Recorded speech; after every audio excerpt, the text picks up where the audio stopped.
আপনি কি কখনো কোনো হোটেলের জল পান করার সময় ভেবেছেন সেই জলের উৎসে কী লুকিয়ে থাকতে পারে? একটি পচা গলা মৃতদেহ? নমস্কার বন্ধুরা, আমি নাসিমা। কালো ডায়েরি চ্যানেলে আপনাদের সকলকে স্বাগত জানাই। আজ আমি আপনাদের এমনই এক শিউরে ওঠার মতো সত্যি ঘটনা শোনাব। 21 বছর বয়সী এলিসা ল্যামের রহস্যময় মৃত্যুর কাহিনী। লস অ্যাঞ্জেলেসের কুখ্যাত সিসিল হোটেলের জলের ট্যাঙ্ক থেকে কিভাবে উদ্ধার হলো তার নিথর দেহ? চলুন আজ কালো ডায়েরির পাতা থেকে সেই অমীমাংসিত রহস্যের সন্ধান করি। 2013 সাল, 21 বছর তরুণী এলিসা ল্যাম, যার চোখে ছিল গোটা পৃথিবী ঘুরে দেখার স্বপ্ন। কানাডার ভ্যাঙ্কুভার থেকে সে একা বেরিয়ে পড়েছিল আমেরিকার ওয়েস্ট কোস্ট ভ্রমণের উদ্দেশ্যে। তার এই সফরের শেষ ঠিকানা ছিল লস অ্যাঞ্জেলেস।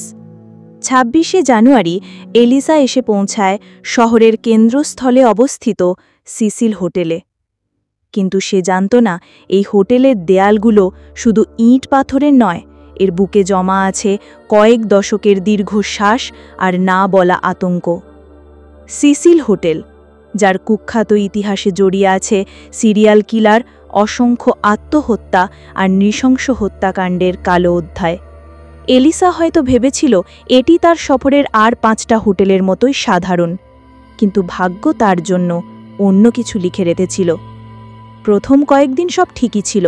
এলিসা প্রতিদিন তার পরিবারের সাথে যোগাযোগ রাখছিল, কিন্তু 31শে জানুয়ারি, যেদিন তার হোটেল থেকে চেক আউট করার কথা ছিল, সেই দিন সকাল থেকে হঠাৎই সব চুপ। এলিসার ফোন বন্ধ, তার কোনো বার্তা নেই। সময় গড়িয়ে যায়, কিন্তু এলিসার কোনো খোঁজ পাওয়া যায় না। সে যেন হোটেলের অন্ধকার করিডরেই অতল অন্ধকারে মিলিয়ে গেছে। চিন্তিত পরিবার লস অ্যাঞ্জেলেস পুলিশ ডিপার্টমেন্টকে খবর দেয়। পুলিশ হোটেলের প্রতিটি ঘর, প্রতিটি কোণা তন্ন তন্ন করে খোঁজে। স্নিফার ডগ দিয়েও তল্লাশি চালানো হয়, কিন্তু এলিসার কোনো চিহ্নই মেলে না। সপ্তাহ গড়িয়ে যায়। তদন্তকারীরা যখন প্রায় হাল ছেড়ে দিচ্ছেন, ঠিক তখনই তাদের হাতে আসে এমন একটি প্রমাণ যা এই ঘটনাকে রহস্যের এক অন্তহীন চোরাবালিতে ঠেলে দেয়। হোটেলের লিফটের একটি সিসিটিভি ফুটেজ, 2 মিনিট 37 সেকেন্ডের এক অকল্পনীয়, হাড় হিম করা দৃশ্য। ফুটেজে দেখা যায় এলিসা একা লিফটের ভেতর প্রবেশ করছে এবং অদ্ভুতভাবে লিফটের সবগুলো বোতাম টিপে দিচ্ছে। কিন্তু আশ্চর্য, লিফটের দরজা বন্ধ হচ্ছে না। এরপর এলিসা এমনভাবে লিফটের বাইরে উঁকি মারে, যেন করিডোরে দাঁড়িয়ে থাকা কোনো অদৃশ্য শত্রুর থেকে নিজেকে আড়াল করতে চাইছে। তার চোখে মুখে স্পষ্ট ভয়ের ছাপ। সে লাফিয়ে লিফট থেকে বেরিয়ে যায়, আবার ফিরে আসে এবং লিফটের এক কোণায় এমনভাবে দাঁড়িয়ে থাকে যেন সে কারোর থেকে লুকোনোর চেষ্টা করছে। কিন্তু সবচেয়ে ভয়ার্ত অংশটি ছিল এর পরে। এলিসা লিফটের বাইরে গিয়ে বাতাসে হাত নেড়ে এমনভাবে কথা বলতে থাকে যেন তিনি কোনো এক ভয়াল তর্কে লিপ্ত। তার হাতের আঙুলগুলো অদ্ভুতভাবে বেঁকে যাচ্ছিল। মনে হচ্ছিল সে এমন কাউকে দেখতে পাচ্ছিল যাকে সিসিটিভি ক্যামেরা দেখতে পায়নি। কয়েক মুহূর্ত পর সে ধীর পায়ে করিডোরের অন্ধকারে মিলিয়ে যায়। এটাই ছিল এলিসা ল্যামের শেষ দৃশ্য। এরপর তাকে কেউ কখনো জীবিত দেখেনি। এই ফুটেজটি প্রকাশ পাওয়ার পর গোটা বিশ্বে আলোড়ন সৃষ্টি হয়। কে ছিল সেই অদৃশ্য শত্রু? এলিসা কি কারো থেকে পালাচ্ছিল, নাকি তার মানসিক অবস্থা ঠিক ছিল না? তদন্ত যখন অন্ধকারে পথ হাতড়াচ্ছে, ঠিক তখনই এলিসার নিখোঁজ হওয়ার 19 দিন পর সিসিল হোটেলের অতিথিরা রিসেপশনে অভিযোগ করতে শুরু করে। হোটেলের কলের জল থেকে অদ্ভুত এক গন্ধ আসছে। জলের রং কালচে এবং চাপও খুব কম। অভিযোগ পেয়ে হোটেলের একজন রক্ষণাবেক্ষণ কর্মী অনিচ্ছা সত্ত্বেও হোটেলের ছাদে যান জলের ট্যাঙ্কগুলো পরীক্ষা করতে। ছাদে 4টি বিশাল কালো জলের ট্যাঙ্ক। যখন তিনি প্রথম ট্যাঙ্কটির ভারী ঢাকনা সরান, তখন তার ভেতর থেকে বেরিয়ে আসা দুর্গন্ধে তার দম বন্ধ হয়ে আসে।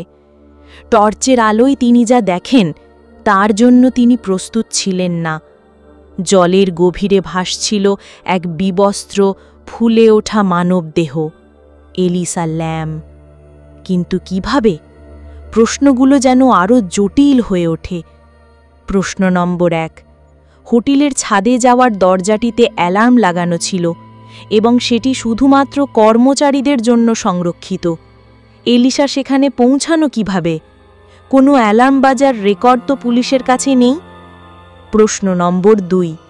জলের ট্যাঙ্কগুলো প্রায় 10 ফুট উঁচু, তার ওপরে ওঠার জন্য কোনো মই আশেপাশে ছিল না। তাহলে সে ট্যাঙ্কের ওপরে উঠল কিভাবে?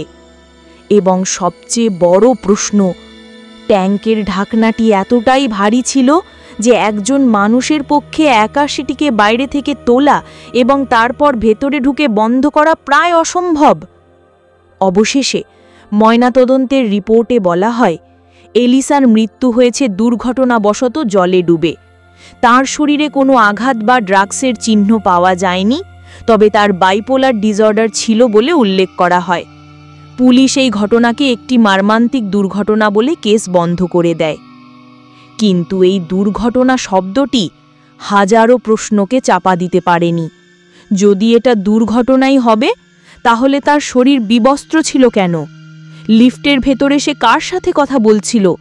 আর ভারী ঢাকনাটি সে একা বন্ধ করলই বা কিভাবে?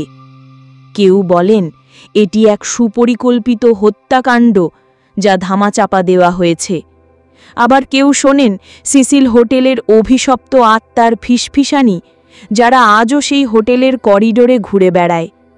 সত্যিটা হয়তো এলিসার সাথেই সিসিল হোটেলের জলের ট্যাঙ্কে চিরতরে সমাধিস্থ হয়ে গেছে।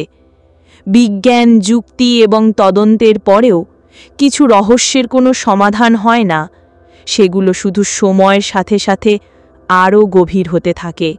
আপনার কি মনে হয়, এলিসা ল্যামের মৃত্যুর পেছনে আসল সত্যিটা কি?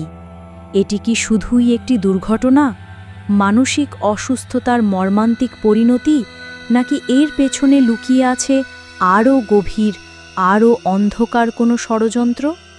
আপনার মতামত অবশ্যই আমাদের কমেন্ট বক্সে জানান। এমনই সব অজানা, অমীমাংসিত রহস্যের গভীরে যেতে চাইলে কালো ডায়েরির সাথে থাকুন এবং আমাদের চ্যানেলটি সাবস্ক্রাইব করতে ভুলবেন না।